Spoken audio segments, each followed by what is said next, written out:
السلام علیکم ورحمۃ اللہ وبرکاتہ۔ کیا حال ہے سب کا؟ نحمده ونصلی علی رسولہ الکریم، اما بعد فاعوذ باللہ من الشیطان الرجیم، بسم اللہ الرحمن الرحیم، رب اشرح لی صدری ویسر لی امری واحلل عقدۃ من لسانی یفقہوا قولی۔ سب کے پاس کتاب حسن اخلاق ہے؟ اوکے۔ حسن کس کو کہتے ہیں؟ کس کس کو خوبصورتی اچھی لگتی ہے؟ سب کو اچھی لگتی ہے؟ الحمدللہ۔ دوسروں میں یا اپنے میں؟ دوسروں میں بھی اور اپنے میں بھی، اور ہر ایک میں، ٹھیک ہے نا؟ تو ایک ہوتی ہے لباس کی خوبصورتی اور میک اپ کی وجہ سے، یعنی اپنے آپ کو بیوٹیفائی کرنا اور مختلف طرح کے زیورات وغیرہ پہننا، تو ایک یہ خوبصورتی کی قسم ہے۔ لیکن اس میں آپ کا کیا کمال ہے؟ یعنی کپڑا اچھا ہے، زیور اچھا ہے، میک اپ اچھا ہے، اور وہ آپ نے اٹھا کے اپنے اوپر رکھ لیا۔ ہاں، آپ کے پیسے لگے اس کو لینے میں، پہننے میں تھوڑی سی ایفرٹ لگی، لیکن جب وہ اتر جائے گا تو کیا ہوگا؟ کپڑا اتر گیا، خوبصورتی گئی، زیور اتر گیا، خوبصورتی گئی، میک اپ اتر گیا، خوبصورتی گئی، گئی نا؟ تو وہ کون سی خوبصورتی ہے جو زیور کپڑے کی محتاج نہیں؟ اخلاق کی خوبصورتی۔ اور اخلاق کا لفظ جو ہے یہ خلق کی جمع ہے۔ خلق خلق سے ہے، ایک ہوتا ہے خلق جزم کے ساتھ، اور ایک ہوتا ہے خلق۔ خلق پیدائش کو کہتے ہیں اور خلق عادت کو کہتے ہیں۔ ایک ہے ہمارا جسم اور جسم کی خوبصورتی، جیسے کسی کا ناک اونچا ہو اور آنکھیں موٹی ہوں، اور مختلف پیمانے مقرر کیے ہوئے ہیں، ہر کلچر کے مطابق مختلف ہوتے ہیں۔ اس میں بھی آپ کا کیا کمال ہے؟ وہ بھی دینے والے نے دی، وہ خوبصورتی بھی جو خلق میں ہے۔ آپ نے جس خوبصورتی کے لیے کوشش کرنا ہے وہ ہے خلق کی، عادات کی، اپنے طور طریقوں کو خوبصورت بنانا ہے، اپنے معاملات اور رویوں کو خوبصورت بنانا ہے۔ اگر وہ خوبصورت نہیں تو کچھ بھی نہیں۔ کیا کوئی شخص اس بنا پر آپ کی عزت کر سکتا ہے کہ آپ بہت سمارٹ ہیں؟ ہو سکتا ہے وقتی طور پر دیکھ کر آپ کو کوئی اٹریکٹ ہو جائے، یا کوئی زیادہ عرصے تک آپ کی اس بنا پر آپ سے محبت کر سکتا ہے کہ آپ کے کپڑے بہت خوبصورت ہوتے ہیں، آپ کو پہننے اوڑھنے کا بہت اچھا ڈھنگ آتا ہے، اس لیے آپ قابل احترام ہیں، قابل محبت ہیں۔ پھر کیا ہوتا ہے؟ ایسی تمام چیزیں وقتی طور پر دوسروں کو امپریس کر سکتی، لیکن اصل چیز جو دوسروں کے دل میں آپ کے لیے جگہ بناتی ہے، آپ کو محبت اور عزت کے لائق ٹھہراتی ہے، وہ آپ کے اخلاق کی خوبصورتی ہے، عادات کی خوبصورتی ہے۔ ایسی عادات جن کا تعلق دوسروں کے ساتھ ہے، جس میں دوسرے انوالو ہوتے ہیں۔ مثلاً آپ کا باطن بہت اچھا ہے، آپ کے خیالات بڑے اچھے ہیں، آپ کی سوچیں بہت اچھی ہیں، آپ کے دل میں اللہ کی بہت محبت ہے، یہ سب چیزیں کس کو فائدہ دیں گی؟ خود آپ کو۔ لیکن دوسروں کو کیا فائدہ دے گا؟ اصل امتحان کب ہوتا ہے انسان کا؟ جب انسان کا واسطہ دوسرے انسانوں کے ساتھ پڑتا ہے، جب انسان کا معاملہ دوسروں کے ساتھ ہوتا ہے۔ اس وقت اگر آپ کچھ عادات نہیں اپنائے ہوئے تو آپ خوش اخلاق یا حسن اخلاق کے مالک ہیں ہی نہیں، آپ کا اخلاق پھر خوبصورت ہے ہی نہیں۔ دوسروں کے ساتھ معاملہ کرتے وقت ہمارے لیے بڑی مشکل کیا ہوتی ہے؟ کیا کیا مشکلات ہوتی ہیں؟ جب وہ آپ کے ساتھ نہ اچھا ہو تو پھر آپ کیا کرتے ہیں؟ آپ اچھے نہیں رہتے۔ جب کوئی شخص ہماری مرضی کے خلاف کوئی کام کرتا ہے، ہماری پسند کے خلاف کوئی کام کرتا ہے، تو پھر ہمارا معاملہ اس کے ساتھ اچھا نہیں ہوتا۔ وہ معاملہ کیسے ہم شو کرتے ہیں؟ نہ اچھا کیسے ہوتا ہے؟ کسی مثال سے سمجھائیے۔ فیس ایکسپریشنز اور اپنے جسچرز کے ساتھ ناپسندیدگی کا اظہار کرتے ہیں، یا برا اظہار کرتے ہیں، اگنور کرتے ہیں۔ سب سے پہلے تو غصہ آتا ہے، غصہ دکھاتے ہیں، غصہ کرتے ہیں، اسی لیے امام احمد نے کہا تھا کہ اچھا اخلاق کیا ہے؟ لا تغضب ولا تحتقد، نہ غصہ کرو اور نہ ہی کسی سے حقد رکھو، یعنی بغض رکھو۔ اگر آپ غصہ کر کے کسی کے ساتھ معاملہ کر رہے ہیں تو پھر کیا ہوگا؟ آپ بہت اچھے اخلاق میں نظر آئیں گے۔ آپ دوسرے کو پش کر رہے ہیں، آپ دوسرے کے ساتھ بدتمیزی کر رہے ہیں، تو کیا آپ بہت اچھے اخلاق کے مالک ہیں؟ تو انسان کا اخلاق دراصل اس کے رویے اور اس کے معاملے سے پتہ چلتا ہے۔ بد اخلاقی میں اور کیا کیا چیز آتی ہے؟ مثلا اونچی آواز میں بات کرنا، شاؤٹ کرنا، ٹانٹ کرنا، طنز سے بات کرنا، دوسروں پہ ہنسنا، جہاں بول نہ سکے وہاں اپنی باڈی لینگویج سے نفرت کا اظہار کرنا اور چیزوں کو پٹخا پٹخا کے مارنا، ٹیز کرنا بات بات پر، دوسرے کی بات کاٹ دینا۔ اگر زبان سے نہ بھی کاٹیں تو اپنے جسر کے ساتھ فوراً نہ شروع کر دینا، یعنی دوسرے کو بات مکمل ہی نہ کرنے دینا، اس سے پہلے ہی ری ایکشن ظاہر کر دینا، دوسرے کی نہ سننا، سنی انسنی کر دینا، کہانی نہ دھرنا دوسرے کی بات پر۔ بد اخلاقی کا آغاز اسی سے ہو جاتا ہے کہ کسی کی بات سننا ہی نہ، یا پھر سن لینا تو طنز میں جواب دینا، تحقیر کرنا۔ بتا دینا چاہیے میں اس وقت مصروف ہوں۔ قولوا قولا سدیدا یصلح لکم اعمالکم، اللہ سبحانہ وتعالیٰ کیا فرماتے ہیں؟ درست بات کرو، سیدھی بات کرو، اللہ تمہارے اعمال کی اصلاح کر دے گا۔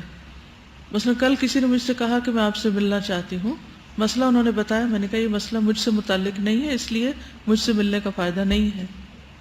اب میں خوش اخلاقی کا اظہار کرتے ہوئے سن لوں، گھنٹہ غیبت سنوں، پھر آخر میں ہائے بیچاری کہہ کے تمہارے ساتھ بڑا ظلم ہوا ہے، بڑی زیادتی ہوئی ہے، اور مجھے پتہ ہی نہ ہو کہ حقیقت کیا ہے، تو کیا یہ خوش اخلاقی ہوگی؟ یا یہ بہتر ہے کہ انسان دوسرے سے کہے کہ یہ بات مجھ سے متعلق نہیں ہے، متعلقہ شخص سے آپ کریں، زیادہ بہتر ہے، اور اس میں بھی انسان آرام سے دوسرے سے بات کر لے۔ تو اس کے لیے تھوڑا سا بہادر ہونا پڑتا ہے، کیونکہ آپ کیا چاہتے ہیں؟ آپ کا امپریشن نہیں خراب ہو، لیکن دوسری طرف آپ کیا کر رہے ہوتے ہیں؟ ایک طرف امپریشن اچھا کرتے کرتے دوسری طرف اپنا سارا نامہ اعمال دو ڈالتے ہیں، ساری نیکیاں برباد کر بیٹھتے ہیں۔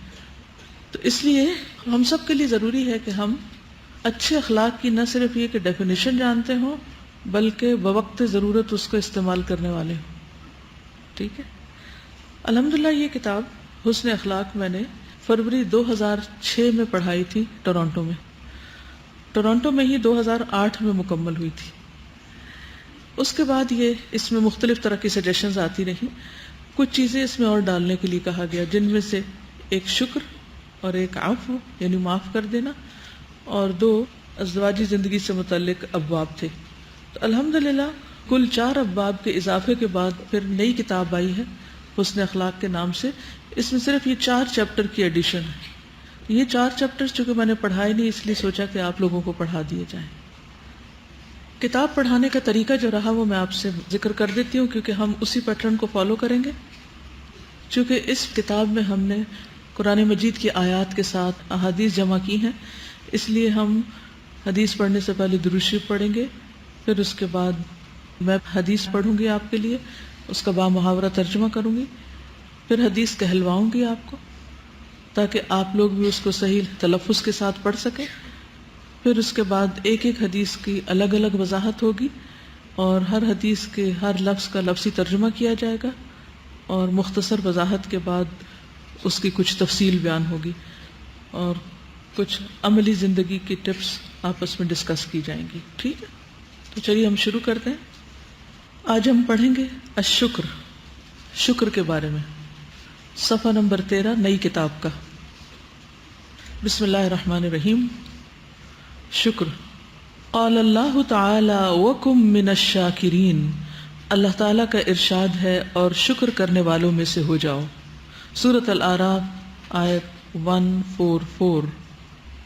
اللہ سبحانہ وتعالیٰ نے موسیٰ علیہ السلام کو حکم دیا کہ میں نے تجھے جو لوگوں پر ترجیح دی ہے، چن لیا ہے اپنے پیغامات کے ساتھ، اپنے کلام کے ساتھ، تو جو میں آپ کو دے رہا ہوں اس کو لے لیجئے اور شکر گزاروں میں شامل ہو جائیے۔ کم من الشاکرین، اللہ سبحانہ وتعالیٰ کا حکم ہے کہ نعمت پانے کے بعد آپ شکر گزار ہو جائیں۔ تو سوال یہ پیدا ہوتا ہے کہ شکر ہے کیا؟ شکر کا معنی کیا ہے؟ آپ میں سے کوئی بتائے گا شکر کس کو کہتے ہیں؟ شاباش، اعتراف نعمت اور اظہار نعمت، ویری گڈ، یس۔ یہ اس کی جامع اور بریف مختصر تعریف ہے کہ شکر اعتراف نعمت ہے اور اظہار نعمت ہے۔ سب سے پہلے نعمت کو ماننا، تسلیم کرنا، اس کا اعتراف کرنا، اس کو ایکنالج کرنا، اور پھر نمبر 2 اس کا اظہار کرنا۔ اور اظہار 3 طرح سے ہوتا ہے، نمبر 1 زبان سے، نمبر 2 عمل سے، اور نمبر 3 معاملے سے، اور اللہ سبحانہ وتعالیٰ کے سامنے اپنے دل سے بھی، یعنی قلب سے بھی۔ اصل میں جو قلب والا اعتراف ہے نا، تو اعتراف کے اندر ہی آ جاتا ہے، قلب کا جو حصہ ہے۔ اور جو لوگوں کے ساتھ معاملہ ہے وہ 3 طرح کے ساتھ ہوگا، ٹھیک ہے؟ کہ انسان اپنے رویے میں بھی شکر گزار ہو، اپنے عمل میں شکر گزار ہو، اور پھر جب دوسروں کے ساتھ معاملہ کرے تو اس وقت شکر گزاری کا معاملہ کرے۔ اور اس سے پہلے، یعنی اعتراف سے پہلے نعمت کا جاننا ضروری ہے، نعمت کی پہچان ضروری ہے۔ مثلا اللہ سبحانہ و تعالیٰ کا شکر ادا کرنے کے لیے اللہ تعالیٰ کی معرفت ضروری ہے۔ اسی طرح ہمارے پاس جتنی بھی نعمتیں ہیں ان سب نعمتوں کو جاننا ضروری ہے اور ان کو ماننا ضروری ہے کہ یہ نعمت ہے۔ پھول خوبصورت ہوتا ہے، سب مانتے ہیں، کیا پھول کو پتا ہے کہ وہ خوبصورت ہے؟ نہیں پتا نا۔ کیا پھول شکر گزار ہو سکتا ہے؟ نہیں، کیونکہ اس کو پتہ ہی نہیں کہ پھول خوبصورت ہے۔ اسی طرح کسی بھی انسان کو جب تک یہ نہیں پتا کہ اللہ سبحانہ و تعالیٰ نے اس کو کوئی نعمت دے رکھی ہے تو وہ کبھی بھی شکر گزار نہیں ہو سکتا۔ تو شکر گزار ہونے کے لیے سب سے پہلے نعمت کی پہچان ضروری ہے، نعمت کی قدر ضروری ہے۔ صرف پھول کی بات نہیں، دنیا کی کسی بھی اور چیز کو انسانوں کے علاوہ یہ نہیں پتا کہ وہ کتنی خوبصورت ہے یا کتنی کارآمد ہے۔ بس ستاروں کو پتا ہے کہ وہ کتنے حسین ہیں، سمندر کو پتا ہے وہ کتنا عظیم ہے، نہیں پتا نا۔ ہواؤں کو پتا ہے کہ وہ کتنی فائدہ مند ہے، بارش کو پتا ہے نہیں، اس لیے کہ ان کے اندر حصے ادراک نہیں، احساس نہیں، شعور نہیں ہے، وہ محسوس ہی نہیں کر سکتے۔ اس سارے حسن کو، اس ساری نعمتوں کو، اس ساری بیوٹی کو کون محسوس کرتا ہے؟ اور وہ کس کے لیے ہے؟ انسانوں کے لیے۔ تو اس لیے انسانوں پر لازم ہے کہ وہ ان تمام چیزوں کی خوبصورتی کو، ان کے حسن کو، ان کے فائدے کو جانے، پہچانے، محسوس کرے، پھر ان کا اعتراف کرے کہ ہاں یہ ہیں۔ کیونکہ بعض اوقات ہم ایک نعمت سے فائدہ اٹھا بھی رہے ہوتے ہیں لیکن ہم مانتے نہیں کہ ہم فائدہ اٹھا رہے ہیں، تو شکر گزار کہاں سے ہوں گے؟ تو جو شخص کسی نعمت کو جتنے بہترین طریقے سے سمجھے گا، پہچانے گا، وہ تڑپ کر کہے گا الحمدللہ، کہ اللہ کا شکر جس نے یہ چیز بنائی۔ مثلا اگر آپ بیمار ہیں، آپ کے سر میں درد ہو رہی ہے، اتنے میں آپ کو کوئی دوا دے دیتا ہے اور آپ کا درد چلا جاتا ہے، تو کیا ہوتا ہے؟ آپ شکر گزار ہوتے ہیں، اللہ کے بھی اور بندے کے بھی۔ پہلے اللہ سبحانہ تعالیٰ کے شکر گزار ہوتے ہیں، کیا سوچتے ہیں آپ؟ کہ اللہ تیرا شکر ہے کہ تو نے یہ چیز پیدا کی، تیرا شکر کہ تو نے اس کی سمجھ بندوں کو دی، اور پھر بندوں کے شکر گزار کہ انہوں نے محنت کی، وقت لگایا اور ہمارے لیے اس چیز کو تیار کیا، وہ دوا بنائی اور ہماری مرض کو پہچان کر ہمیں کھلائی اور ہمیں آرام ملا۔ لیکن کتنے لوگ ہیں ایسے کہ جو سر درد کے جانے پر شکر گزار ہوں اور شعوری طور پر اللہ کا اور بندوں کا شکر بھی ادا کرتے ہیں؟ نہیں کرتے نا، بس ایسے ہی بے روح سا بازو کہہ دیتے ہیں الحمدللہ، بس سوچ کے نہیں کہتے الحمدللہ میرا درد چلا گیا، شکر ہے، اچھا آپ کا شکریہ آپ نے دیا، لیکن کیا اس کو ایکنالج نہیں کرتے؟ کیونکہ بندوں میں سے بہت کم ہیں جو شکر گزار ہیں۔ اللہ سبحانہ وتعالیٰ فرماتے ہیں وَقَلِيلٌ مِّنْ عِبَادِيَ الشَّكُورُ۔ آخری دن جو تھا سیٹرڈے کا، اس دن میرے سر میں واقعی بہت شدید درد ہوا اور میں کلاس میں بیٹھ نہیں پا رہی تھی، تو میں باہر گئی تو مجھے کسی ساتھی نے اپنے بیگ میں سے کچھ سونف اور اس طرح کی چیزیں، ان کے پاس 2-3 تھیں، اور وہ مجھے دی، اور اس سے میری ایک دم آرام آ گیا، اور اتنی واقعی دل میں ایک جو شکر گزاری کا ایک احساس تھا کہ الحمدللہ. اور میں نے سوچا کہ نیکی کمانے کے کیسے کیسے ذرائع مختلف لوگوں نے رکھے ہیں، اور مجھے کبھی اس چیز کا خیال ہی نہیں آیا. تو مجھے بہت زیادہ واقعی دل سے شکر ادا کیا. اور اس لیے کہ آپ نے اس کو محسوس کیا اور اس کی قدر کی. کہ بہت سے لوگ ہیں، ان کے ساتھ لوگ احسان کرتے ہیں لیکن وہ اس کو محسوس بھی نہیں کرتے کبھی، اور کبھی بھی زبان سے اظہار نہیں کرتے.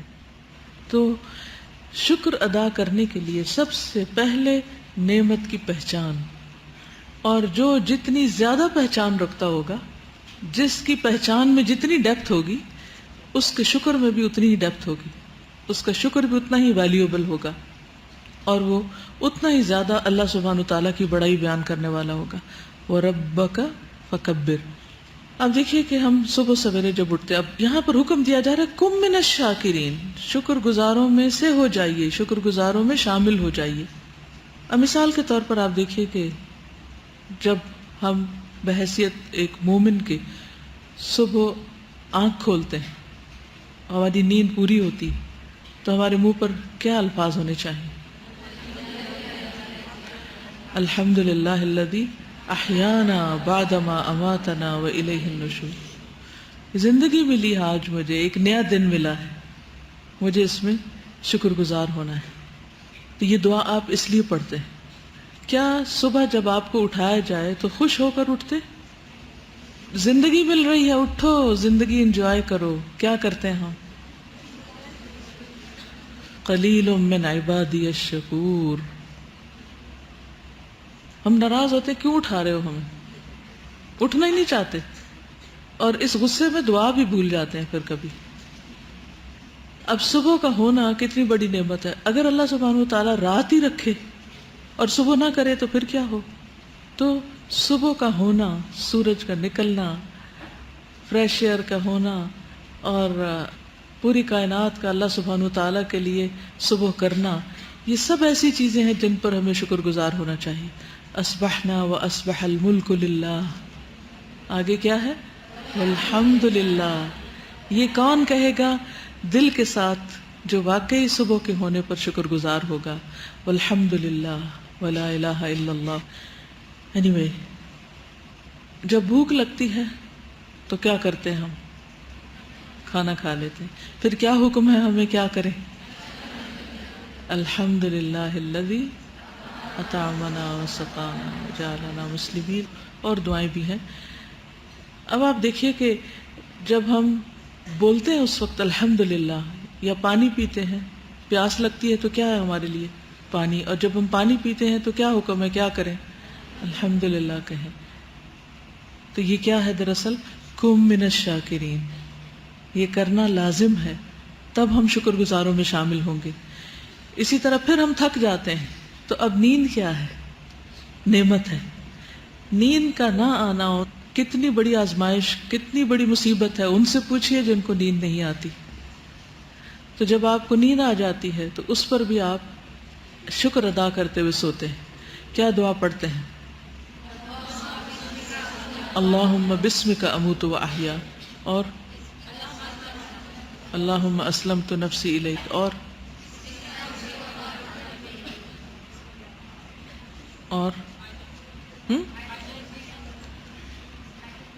آیت الکرسی، آیات وغیرہ مختلف چیزیں پڑھتے ہیں.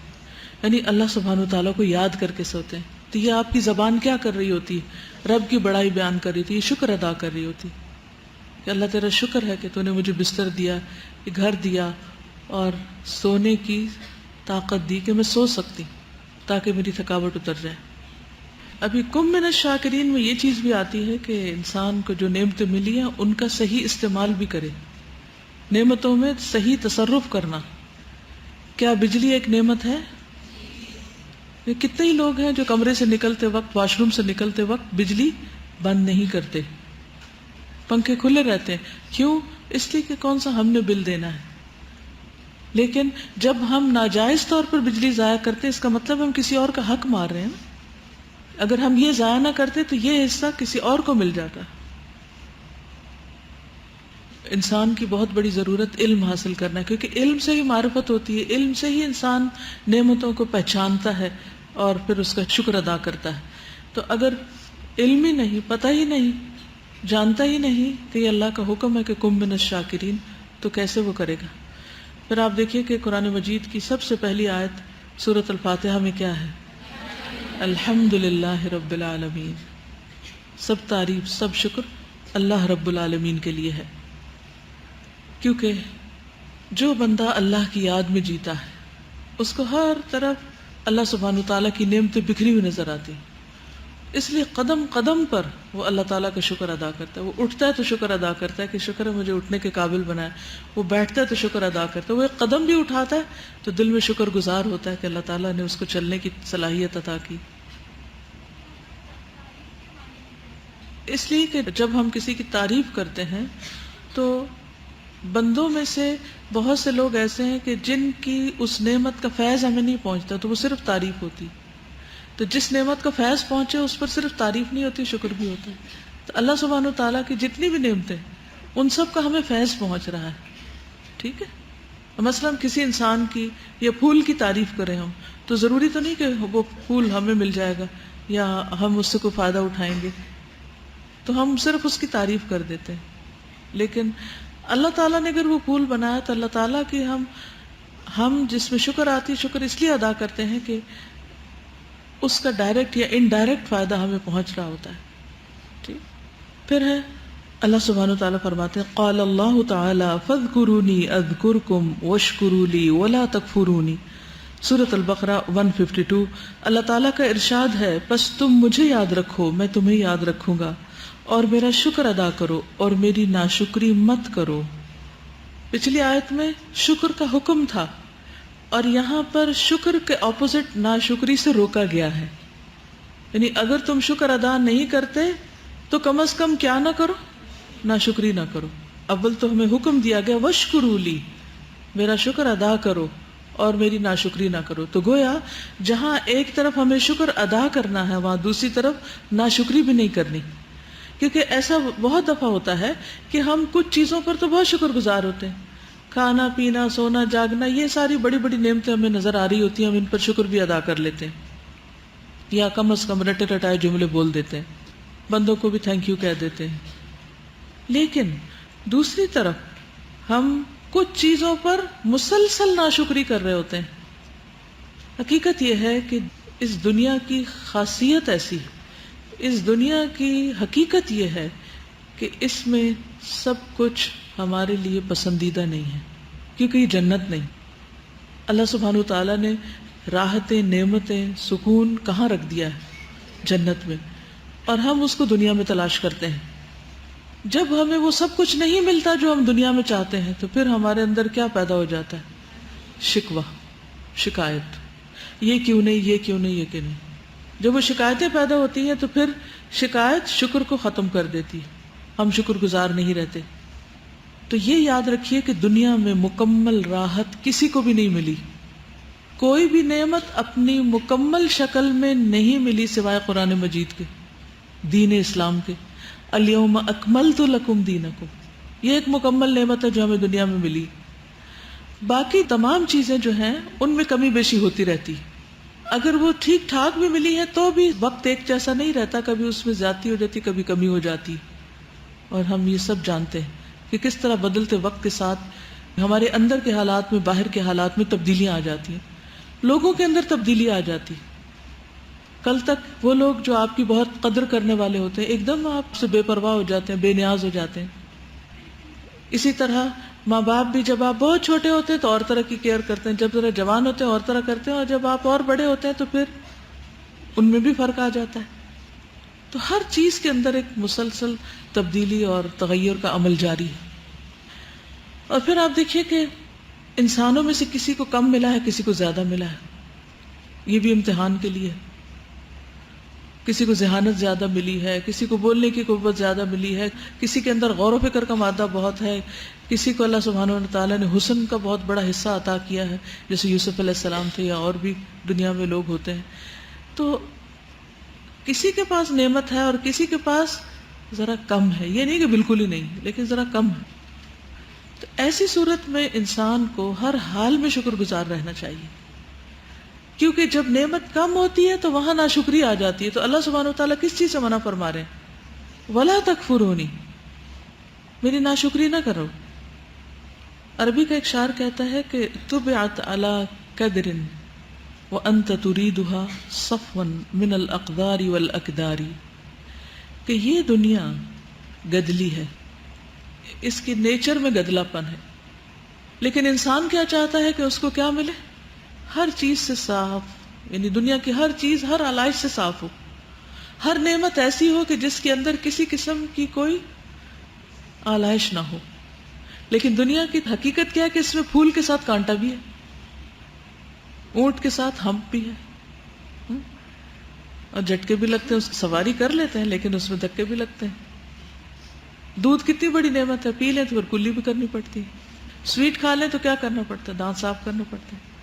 تو ہر نعمت کے ساتھ ایک آزمائش بھی ہے، ایک امتحان بھی ہے، ایک تھکن بھی ہے، ایک تھکاوٹ بھی ہے. تو دنیا کی نیچر ہی اللہ نے ایسی بنائی ہے کہ وہ مختلف طرح کی ناپسندیدہ ناگوار چیزوں سے پاک نہیں.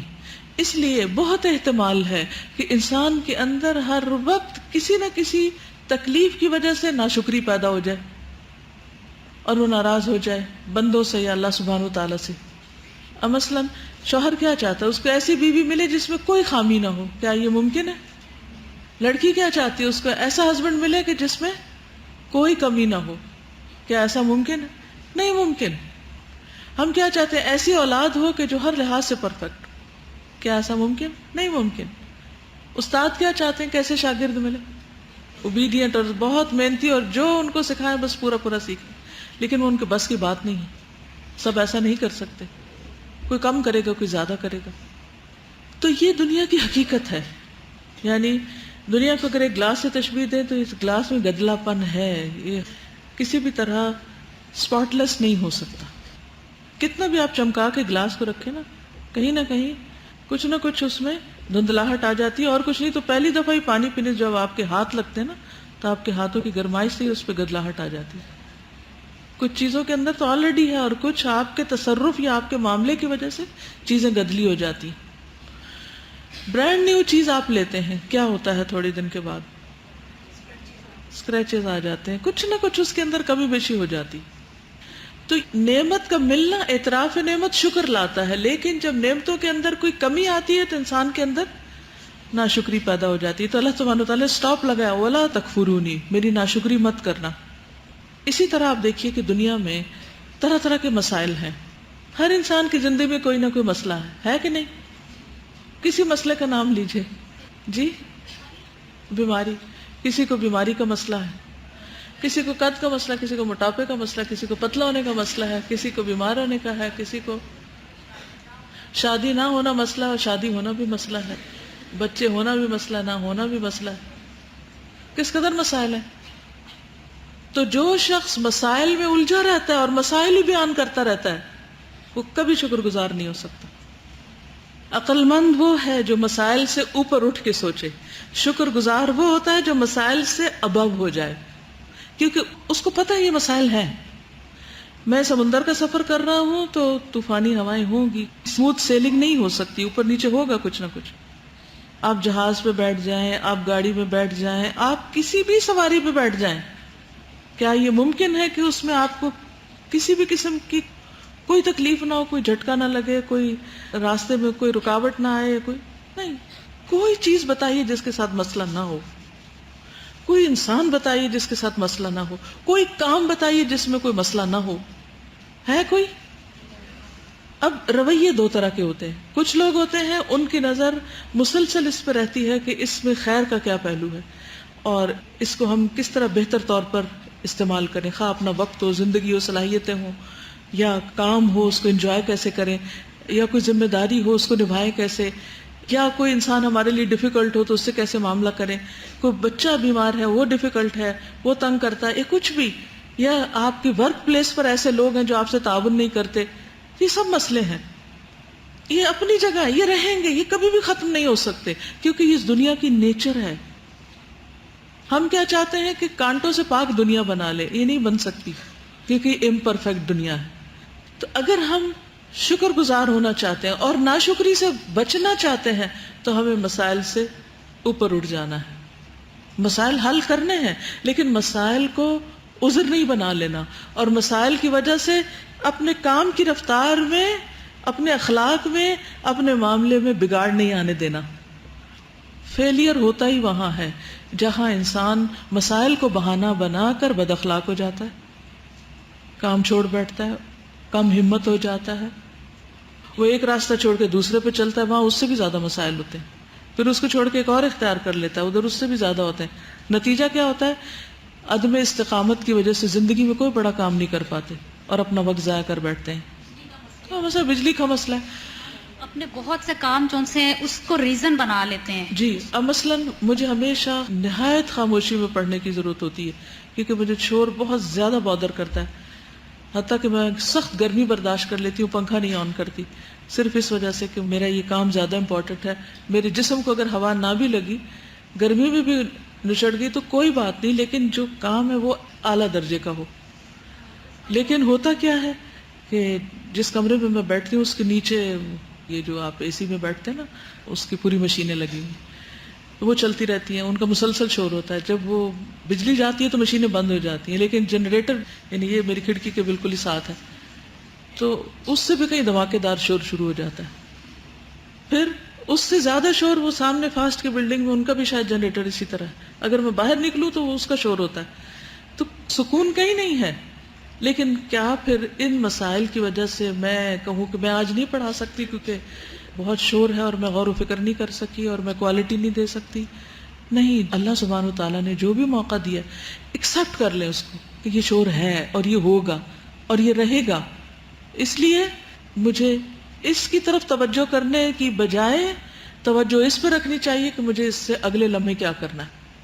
پی ایم ایس کو بہانہ بنا لینا, یا پیریڈز کے دوران جو ہے بد اخلاقی کرنا, یا کام کو چھوڑ دینا, یا یہاں سے چھٹی کر لینا کہ پیریڈز تھے, کمر میں درد تھا اس لیے نہیں آ سکے. تو یہ سب چیزیں بھی ہمارے اخلاق پہ بہت اثر انداز ہوتی ہیں, اور یقین جانیے کہ صرف ہم نے خود بنائی ہیں. مجھے نہیں یاد پڑتا کبھی مجھ پہ پی ایم ایس آیا ہو یا پیریڈز کی وجہ سے میں نے کسی سے بدتمیزی کی ہو. اور بھی خواتین اس قسم کی میں نے دیکھی ہیں جن کا اخلاق اسی طرح رہتا ہے, صرف پڑھ کے اور اپنے اوپر پھر نفسیاتی اثر. جب آپ ایکسپٹ کر لینا کہ یہ میرے ساتھ اللہ سبحانہ وتعالیٰ نے چیز لگا دی ہے اور اب اس کا رونے سے یہ دور نہیں ہو سکتا, تو وقت تو یہی ہے گنا چنا ہے میری زندگی میں, اور اسی میں مجھے اپنا کام مکمل کرنا ہے. تو اللہ سبحانہ وتعالیٰ فرماتے ہیں کہ فاذکرونی اذکرکم واشکروا لی ولا تکفرون. ایسے میں انسان اللہ سبحانہ وتعالیٰ کی نعمتوں پر نظر رکھے اور مسائل کو اگنور کرے یا ان کو حل کرے. مسائل حل کرنے کی چیز ہوتی ہے. اگر ایک طریقے سے مثلاً الجھے ہوئے دھاگے اگر ایک طریقے سے نہیں کھلتے تو دوسرے سے کھولیں, دوسرے سے نہیں کھلتے تو تیسرے طریقے سے کھول لیں. اگلی آیت ہے قال اللہ تعالی وَلَقَدْ آتَيْنَا لُقْمَانَ الْحِكْمَةَ أَنِ اشْكُرْ لِلَّهِ وَمَنْ يَشْكُرْ فَإِنَّمَا يَشْكُرُ لِنَفْسِهِ وَمَنْ كَفَرَ فَإِنَّ اللَّهَ غَنِيٌّ حَمِيدٌ. بہت بڑی نعمت ہے. أَنِ اشْكُرْ لِلَّهِ, اس نعمت کا تقاضا کیا ہے اور صاحب حکمت انسان کون ہے کہ جو اللہ کا شکر ادا کرے, کہ اللہ کا شکر ادا کرو. وَمَن يَشْكُرْ فَإِنَّمَا يَشْكُرُ لِنَفْسِهِ, اور جو شکر ادا کرے گا وہ اپنے فائدے کے لیے کرے گا, اپنی ذات کے لیے کرے گا, اس کا فائدہ اسی کی طرف لوٹے گا. وَمَن كَفَرَ, اور جو ناشکری کرے, فَإِنَّ اللَّهَ غَنِيٌّ حَمِيدٌ, تو بے شک اللہ تعالیٰ بے نیاز ہے, تعریف والا ہے.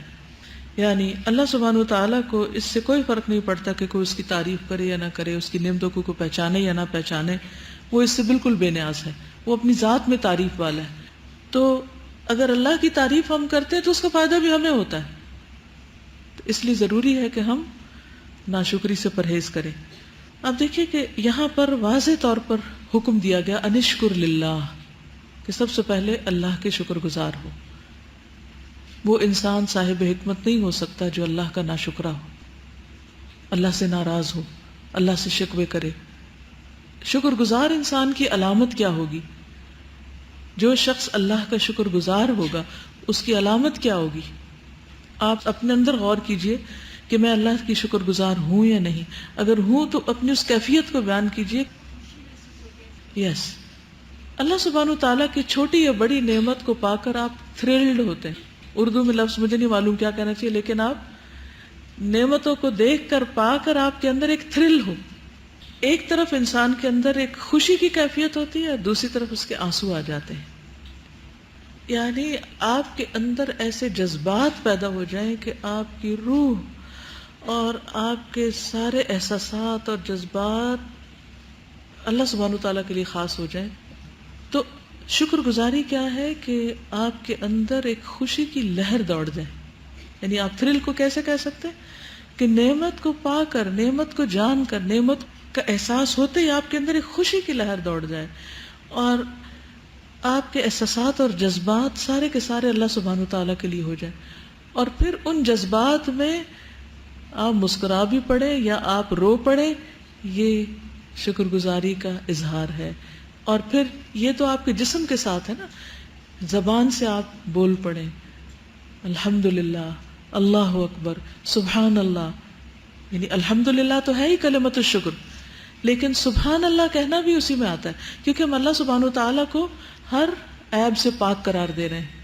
اور اسی طرح جب ہم اللہ اکبر کہتے ہیں، آپ نے اکثر دیکھا ہوگا کہ جب آپ تھرلڈ ہوتے ہیں تو آپ کے منہ سے کیا آتا ہے؟ اللہ اکبر.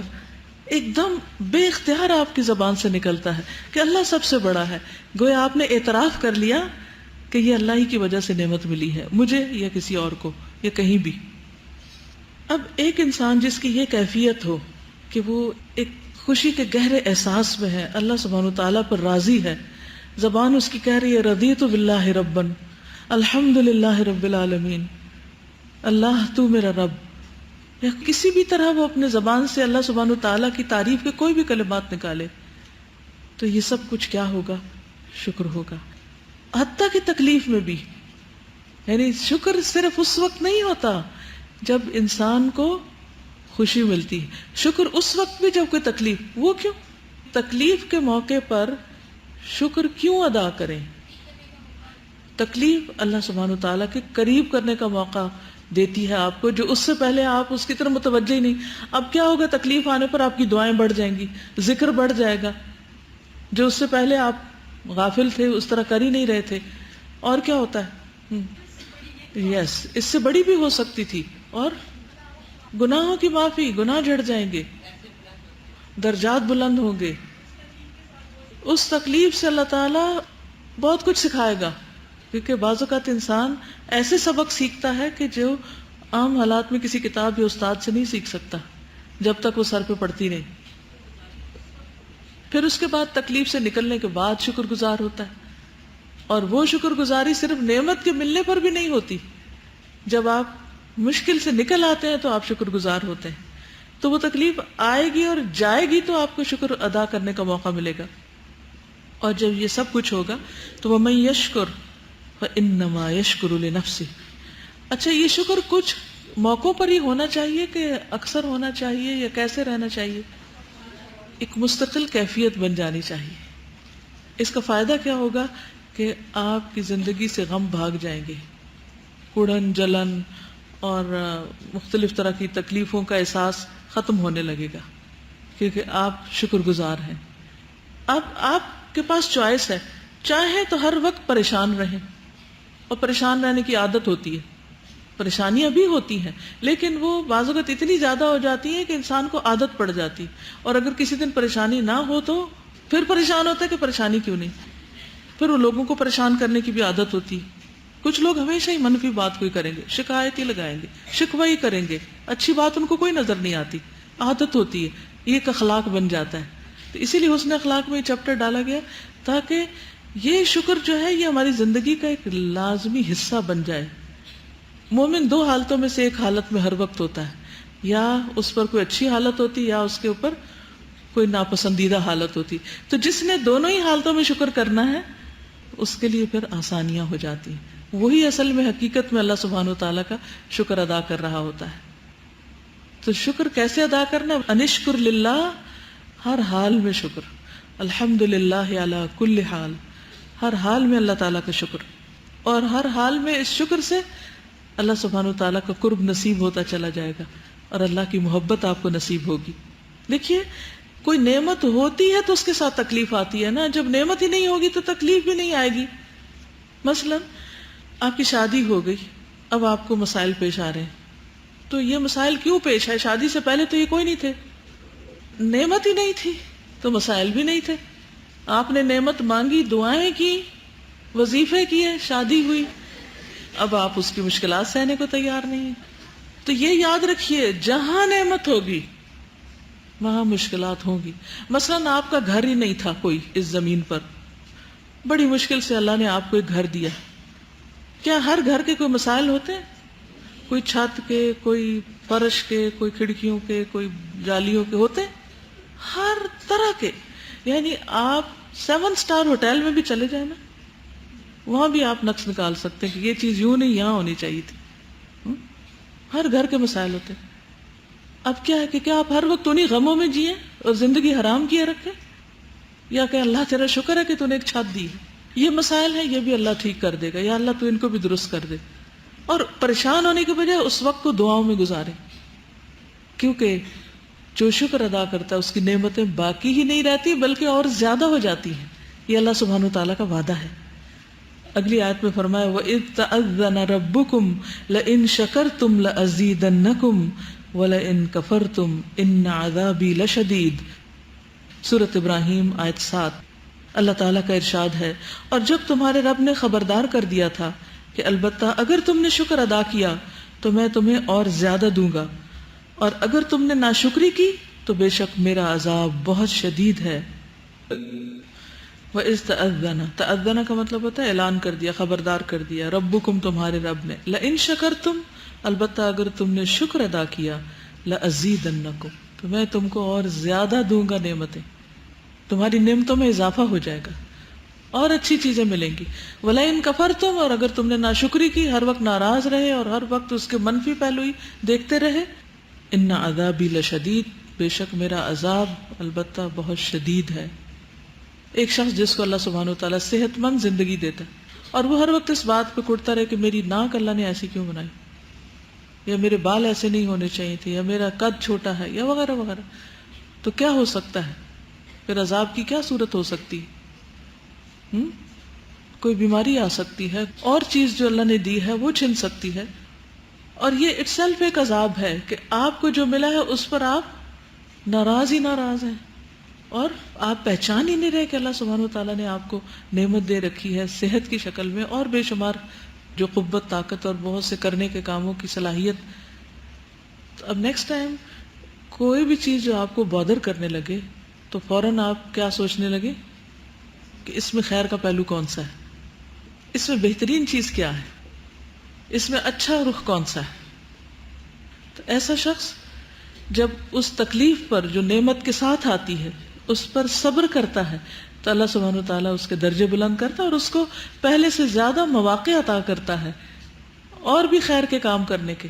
کیونکہ ہمارا الٹیمیٹ گول کیا ہے کہ کل اس زندگی کے ختم ہونے کے بعد اس سے زیادہ بہتر زندگی ہمیں ملے. اور یہ کس کو مل سکتی ہے؟ جو اس زندگی سے بھرپور فائدہ اٹھائے اور جو اس وقت کو اچھے کاموں میں لگائے اور شکر گزار بن کر رہے.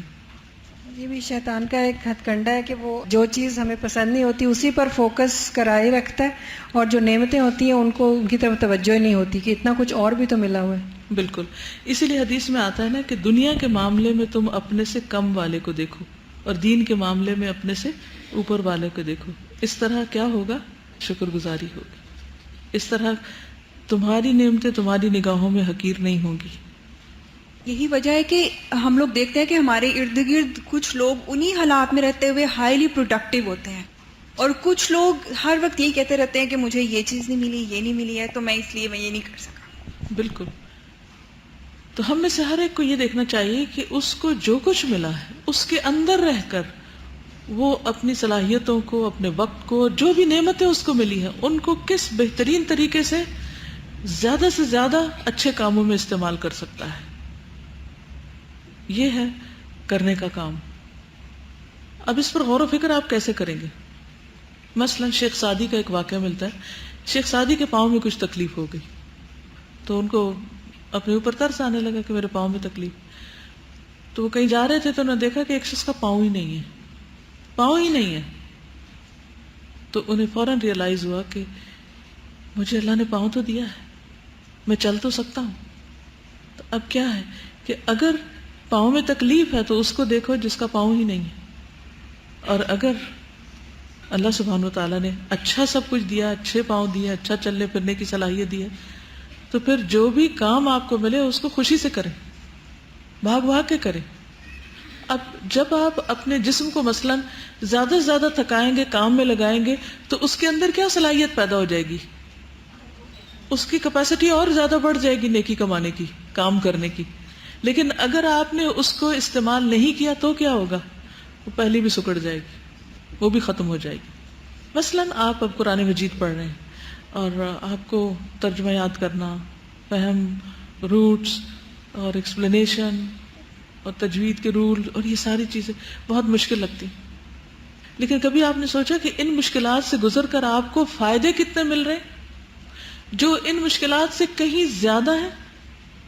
نہ صرف یہ کہ ثواب مل رہا ہے، اجر مل رہا ہے، یا آپ کو سمجھ آ رہی ہے، یہ بہت سی گتھیاں سلجھ رہی ہیں، اس کے ساتھ ساتھ آپ کی ذہنی صلاحیت بڑھ رہی ہے، آپ کے اندر مختلف طرح کی اور قابلیتیں ابھر رہی ہیں، آپ اپنے آپ کو پہچان رہے ہیں، اور اسی طرح اللہ سبحانہ وتعالیٰ کی نعمتوں کو پہچان رہے ہیں، کیونکہ اس کے بغیر آپ شکر گزار ہی نہیں ہو سکتے. تو ان مع العسر یسرا، ان مع العسر یسرا. اچھا ہم تو کہتے ہیں نا تنگی کے ساتھ آسانی کو بھی دیکھو تو شکر گزار بن جاؤ گے. اللہ سبحانہ وتعالیٰ نے ہمیں کیا بابر کرایا کہ مشکل میں آؤ جب، کیونکہ جب تک آسانی ہوتی ہے نا تو ہم سوچتے بھی نہیں کہ ہم کسی اچھے حال میں کہ اس پر ہی شکر ادا کریں کہ کوئی تکلیف نہیں. لیکن جب تکلیف آتی تو فوراً سوچنے لگتا ہے کہ یہ ایسا کیوں ہو گیا، یہ ہمارے ساتھ کیوں. تو پھر اس پر کیا کرنے کی ضرورت ہے کہ ان مع العسر یسرا، اس عسر کے اندر ہی یسر کو تلاش کر لو. اب اس وقت میں آپ کو چند لمحے دیتی ہوں، اپنی کوئی بھی پریشانی یاد کریں جو آپ کو ہر وقت پریشان رکھتی، اور اس کے اندر آپ کس طرح یسر کا پہلو تلاش کر سکتے ہیں اور اس میں آپ کیسے شکر گزار ہو سکتے ہیں. سوچئے، کچھ سمجھ میں آیا؟ یہ آپ نے یہاں سے جا کے بھی کرنا ہے، یہ آپ کا ہوم ورک ہے. پھر آپ اگر ہو سکے تو مجھ سے بھی شیئر کریں تاکہ آپ کے تجربے سے دوسرے لوگ بھی فائدہ اٹھائیں، کیونکہ ہم سب ایک دوسرے سے بھی بہت کچھ سیکھتے ہیں. اور آخری آیت کے بعد میں آج کے لیسن کا اختتام کرتی ہوں. قال اللہ تعالی ثم صواہ ونفخ فیہ من روحہ وجعل لکم السمع والابصار والافئدہ قلیلا ما تشکرون. سورۃ السجدہ آیت 9. اللہ تعالیٰ کا ارشاد ہے، پھر اس کو درست کیا اور اس کے اندر اپنی روح میں سے پھونکا، اور اس نے تمہارے کان، آنکھیں اور دل بنائے، کتنا تھوڑا تم شکر ادا کرتے ہو. ثم صواہ، پھر اس کو درست بنایا. کس کو؟ انسان کو. یعنی آپ دیکھیے کہ ہمارے اندر کتنی ہڈیاں اور کیا کچھ ہے، لیکن اوپر اللہ نے چربی کی لیئر اور سکن اور یہ ساری چیزیں ڈال کر تو وہ جو اونچ نیچ تھے ہمارے جسم کے، وہ سارے کے سارے کس طرح کور کر دیے. اگر یہ سب کچھ نہ ہو تو ہم ایک چلتا پھرتا ڈھانچہ نظر آئے کہ جو ہر وقت دوسروں کے لیے خوف کا باعث بنے. کبھی ڈھانچہ دیکھا؟ دیکھتے ہی کیا خیال آتا ہے، کتنی وحشت آتی، خوف آتا ہے. بعض اوقات رات کو بھی پھر خوابوں میں بھی ڈھانچے نظر آ رہے ہوتے ہیں نا. ثم صواہ، اللہ سبحانہ وتعالیٰ نے ڈھانچہ بنا کے نہیں نکال دیا ہمیں، بلکہ عظم کے اوپر لحم اور پھر اسکن اور یہ سب کچھ عطا کیا. ونفخ فیہ من روحہ، اور پھر جسد نہیں جسم بنایا، اس میں روح ڈالی. آپ کو معلوم ہے جسم اور جسد میں کیا فرق ہوتا ہے؟ جسم روح والا ہوتا ہے اور جسد بے روح ہوتا ہے، جسد خاکی ہوتا ہے. ٹھیک ہے؟ جسد لہ خوار قرآن مجید میں آتا ہے نا، وہ جو ڈھانچہ بنایا تھا بیل کا جس کی آواز بھی تھی، تو وہ جسد تھا. حضرت سلیمان علیہ السلام کی جب ڈیتھ ہوئی تو ان کا جب جسم گرا تو پھر پتہ چلا جنوں کو کہ وہ فوت ہو چکے ہیں، تو وہاں بھی لفظ جسد آتا ہے. تو جسم جس کے اندر روح ہوتی، تو یہاں اللہ سبحانہ وتعالیٰ نے روح ڈالی اور ہمیں ایک بہترین جسم عطا کیا. وَجَعَلَ لَكُمُ السَّمْعَ، اور تمہارے لیے قوت سماعت یا کان بنائے، والابصار اور آنکھیں بنائی، والافئدہ اور دل. لیکن قلیلا ما تشکرون، کتنا کم تم شکر ادا کرتے ہو. کس سے؟ اپنے جسم سے، اپنے کانوں سے، اپنی آنکھوں سے اور دلوں سے ہم شکر گزار نہیں ہوتے. تو گویا کان سے بھی شکر گزاری ہوتی ہے اور آنکھوں سے بھی ہوتی ہے اور دل سے بھی ہوتی ہے. کان کی شکر گزاری کیا ہے؟ کہ اللہ سبحانہ و تعالیٰ نے جس مقصد کے لیے ان کو بنایا وہی مقصد ان سے پورا کرے، نہ کہ انہیں غلط کاموں میں لگائے. آنکھوں سے بھی وہ چیزیں دیکھیں جو اللہ کو پسند ہے اور وہ نہ دیکھیں جو اس کو ناپسند ہے. اور اسی طرح دل میں ان خیالات کو جنم نہ دے، بدگمانیاں اور حسد اور حقد اور نفرتیں اور دوسروں کے لیے بری باتیں سوچنا. اس کے برعکس عفو درگزر سے کام لیتے ہوئے کسی سے کوئی تکلیف پہنچے بھی تو اس کو وہیں پھینک کے خوش رہیں. لیکن کتنے ہیں ایسے لوگ جو اس رویے پر ہوں، اس روش پر ہوں؟ قلیلا ما تشکرون. کتنے ہیں جو اپنے کان، آنکھوں اور دلوں کو اللہ کی اطاعت میں لگائے ہوئے ہوں اور ان سے شکر گزار ہوں؟ بہت کم. تو ہمیں کیا بننا ہے؟ شکر گزار بننا ہے. اس کے لیے دعا بھی کرنی ہے اور اس کے لیے اپنے حالات پر غور و فکر کرنا ہے. اب آج سے کل تک انشاءاللہ آپ اپنے ساری چیزوں کو دیکھیے کہ کن کن چیزوں پر آپ کو غصہ آ رہا ہے. غصہ بھی اسی کی وجہ سے آتا ہے جب انسان ناشکرا ہوتا ہے کہ کھانا دیکھ کر میرا ریاکشن کیا تھا، مختلف لوگوں کے ساتھ کیا معاملہ تھا، مختلف طرح کی جو پریشانیاں اور بدگمانیاں میرے ذہن میں آ رہی تھی ان کو میں کس طرح نارملائز کر رہی تھی، وغیرہ وغیرہ. وآخر دعوانا ان الحمد للہ رب العالمین.